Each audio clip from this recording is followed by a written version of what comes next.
Basketball court. One of the best place to forget every problem. At ang basketball, ang larong minahal natin simula bata pa tayo. Ang basketball court kung saan nagtitipon-tipon tayo na kahit meron tayong kanya-kanyang estado sa buhay, nagiging pantay-pantay lang tayo pagdating sa larong basketball mga idol. Manunood ka man, player ka man, napakasarap sa pakiramdam pag nasa basketball court ka na. Yung ganito kalaking liga or maliit na liga, kanya-kanyang suporta sa mga idolo natin. Kanya-kanyang suporta sa mga team na gusto nating manalo sa bawat laban o laro. Na sa basketball, kahit konting panahon o oras lang, nakakalimutan natin ng panandalian yung problema natin. Lalo na pag nanood tayo sa isang game, minsan 1 hanggang 2 oras or 3 oras inaabot yung laro.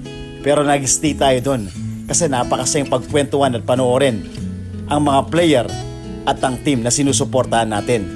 Yung mga sikat na pumupunta sa basketball court, yung mga nag-uumpisa o aspirants, napakalaking bagay ng pagsubaybay natin sa kanila. Iba talaga yung basketball, no? Oo, maraming sports pero tayo kasi sobrang balls life tayo. Bata pa tayo, nanonood na tayo ng mga PBA, mga laro, na kung saan nakakahanap tayo ng inspirasyon o isang tao na gusto mong panoorin at suportahan. Minsan, gusto mo ring gayahin yung ginagawa nila. Isang malupit na impluwensya, ika nga mga idol. Napakalupit talaga ng pagmamahal natin sa basketball. Kasi isipin mo kahit minsan sobrang layo ng lugar para makapaglaro lang, umuulan o umaaraw, babiyahe tayo. Minsan kahit makapanood ka lang, kahit nakatayo lang, nangangawit, at minsan ay umaakyat pa tayo para makita lang yung mga idol natin at mapanood natin yung magandang laro. Well, ganun siguro kasi minsan sa tayong mga balls life, minsan tinatamad tayo sa ibang bagay tulad ng gawaing bahay or minsan yung trabaho natin panandaliang nakakalimutan kasi nga solido yung basketball. Kasi iba yung saya na dulot ng basketball Yung napakasipag mo pagdating sa basketball. Nakakarinig ka pa lang ng dribble ng bola, ginaganahan ka na pumunta sa isang basketball court. Kaya sa makabagong henerasyon ngayon, big salute sa inyo. Huwag niyong tigilang maglaro. Hanggat kaya nyo pa, ipapawis nyo lang yan.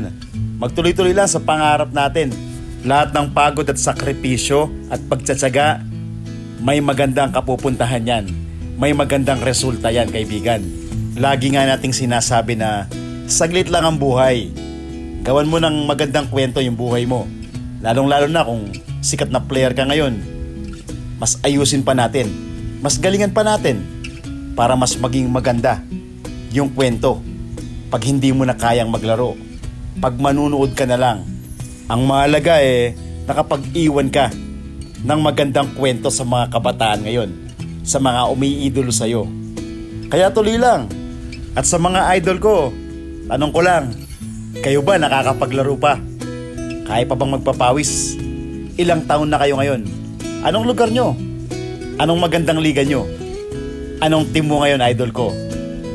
Sana tuloy-tuloy pa rin yung paglalaro nyo. Alam ko yung iba, nagkakaedad na. Pero yung puso para natin sa basketball, mahirap kalimutan yan. Mahirap mawala yung pagmamahal sa larong minahal natin simula bata pa tayo. Hanggat kaya pa maglaro, magpapawis. Iba talaga kasi ang dulot ng basketball sa atin. Mental health, physical health, kumpleto rekados ang basketball. Napakabilis lang lumipas ng panahon, idol, di ba? Dati tayo yung naglalaro at pinapanood. Ngayon, mas masarap na manood na lang tayo at magpapawis. Iba kasi yung basketball noon kaysa ngayon talagang sobrang dami ng liga. Malayong malayo noon sa atin. Dati tuwing summer lang or once a year lang nagkakaliga. Pero ngayon kabilaan ng liga. Kaya napakaswerte ng mga kabataan ngayon. Advice ko lang, hanggat kaya nyo maglaro kayo.